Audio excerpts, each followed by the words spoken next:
ओम नमो भगवते वासुदेवाय। सूत जी कहते हैं, महाराज युधिष्ठिर सभी बंधु बांधवों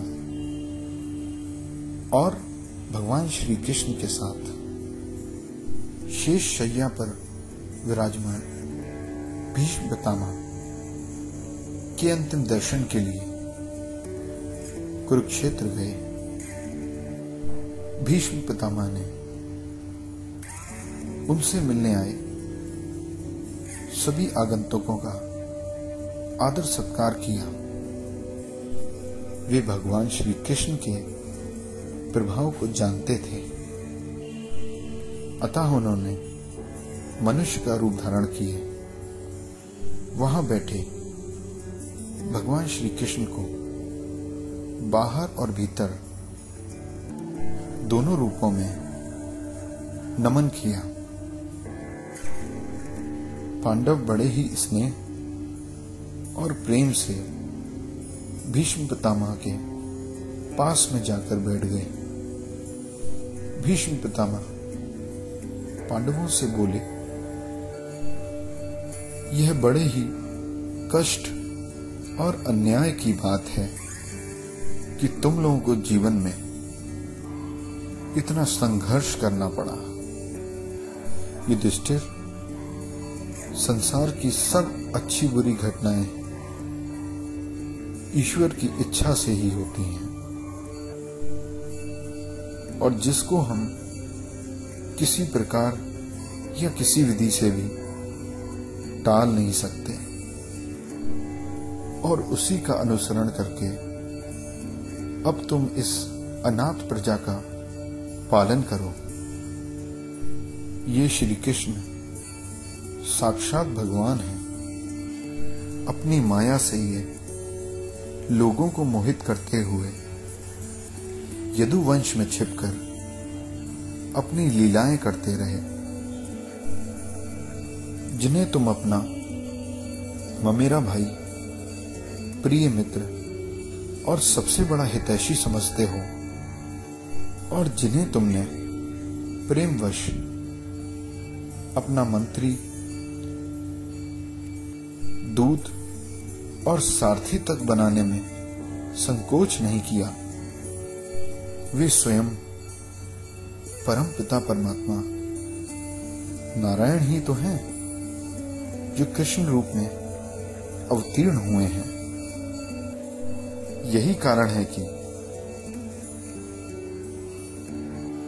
जब मैं अपने प्राणों का त्याग करने जा रहा हूं, तो तुम्हारे सखा श्री कृष्ण मेरे आखिरी समय पर मुझे दर्शन देने आए हैं। जो भगवत प्रेमी भक्ति भाव से इनका कीर्तन और मनन करते हुए शरीर का त्याग करते हैं, वे जन्म मृत्यु के बंधन से मुक्त हो जाते हैं। भीष्म पितामह इस प्रकार धर्म का उपदेश दे ही रहे थे कि वह समय आ पहुंचा जिसको मृत्यु को अधीन रखने वाले भगवत प्रेमी चाहा करते हैं।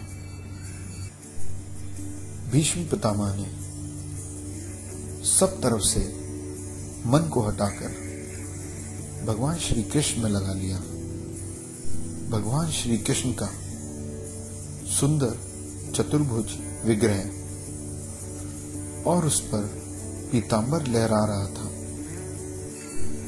उनकी आंखें उसी पर एकटक टिक गईं।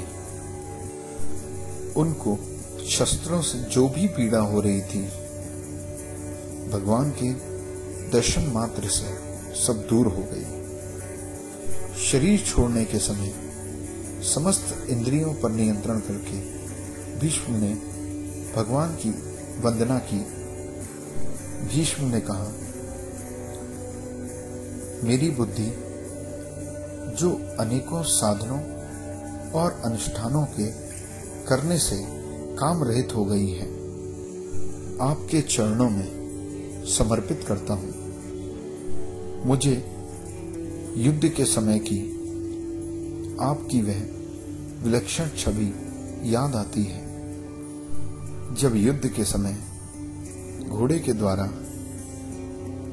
उड़ाई गई धूल से आपके घुंघराले केश मटमैले हो गए थे और आपके शरीर से पसीने की बूंदें टपक रही थी। मैंने अपने तीखे बाणों से आपके शरीर पे न जाने कितने घाव कर डाले थे। उन सुंदर कवच मंडित भगवान श्री कृष्ण के चरणों में मेरा शरीर, आत्मा और अंतःकरण समर्पित हो जाए। अपने मित्र अर्जुन की बात सुनकर आप तुरंत ही पांडव सेना और कौरव सेना के बीच अपना रथ ले आए और वहां स्थिर होकर आपने अपनी दृष्टि से ही शत्रु पक्ष के सैनिकों की आयु छीन ली। उन पार्थ सखा श्री कृष्ण में मेरी परम प्रीत हो। अर्जुन ने जब देखा कि दूसरी तरफ तो मेरे भाई बंधु ही मुझसे युद्ध करने को तैयार खड़े हैं, तब आपने ही गीता का उपदेश सुनाकर अर्जुन के अज्ञान का नाश किया। मैंने प्रतिज्ञा ली थी कि मैं आपको शस्त्र ग्रहण करा के छोड़ूंगा। उससे सत्य एवं ऊंची रखने के लिए आपने अपनी शस्त्र न ग्रहण करने की प्रतिज्ञा तोड़ दी। उस समय आप रथ का पहिया लेकर मुझे मारने के लिए मेरी तरफ झपटे। आपके वेग से पृथ्वी तक कांपने लगी थी।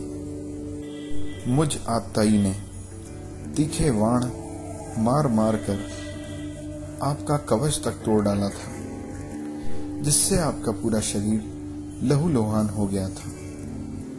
अर्जुन के बार बार रोकने पर भी आप मुझे मारने के लिए मेरी तरफ दौड़े चले आ रहे थे। वे ही भगवान श्री कृष्ण जो ऐसा करते हुए भी मेरे प्रति अनुग्रह का भाव रख रहे थे, मुझ पर कृपा करें। अर्जुन के रथ की रक्षा में श्री कृष्ण के हाथ में बाएं और दाएं घोड़ों की रास थी और दाहिने हाथ में चाबुक। इन दोनों की शोभा से उस समय आपकी अपूर्व छवि बन गई थी।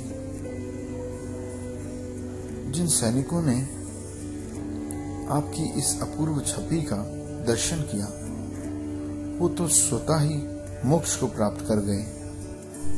जैसे एक ही सूर्य अनेक आंखों से अनेक रूपों में दिखाई पड़ते हैं, वैसे ही अजन्मा भगवान श्री कृष्ण अपने ही द्वारा रचित शरीरधारियों के हृदय में अनेक रूप से जान पड़ते हैं।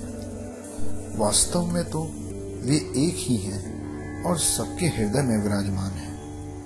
उन्हीं इन भगवान श्री कृष्ण को मैं भेद और भ्रम से रहित होकर प्राप्त हो गया हूं।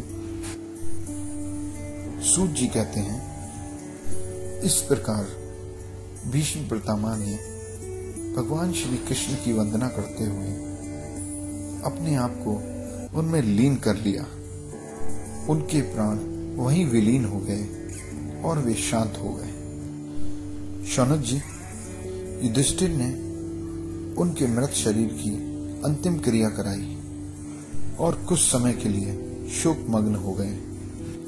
तदंतर भगवान श्री कृष्ण के साथ युधिष्ठिर हस्तिनापुर चले आए। उन्होंने वहां अपने चाचा धृतराष्ट्र और तपस्विनी गांधारी को ढांढस बंधाया। फिर राजा धृतराष्ट्र की आज्ञा और भगवान श्री कृष्ण की अनुमति से युधिष्ठिर अपना वंश परंपरागत साम्राज्य का धर्मपूर्वक शासन करने लगे।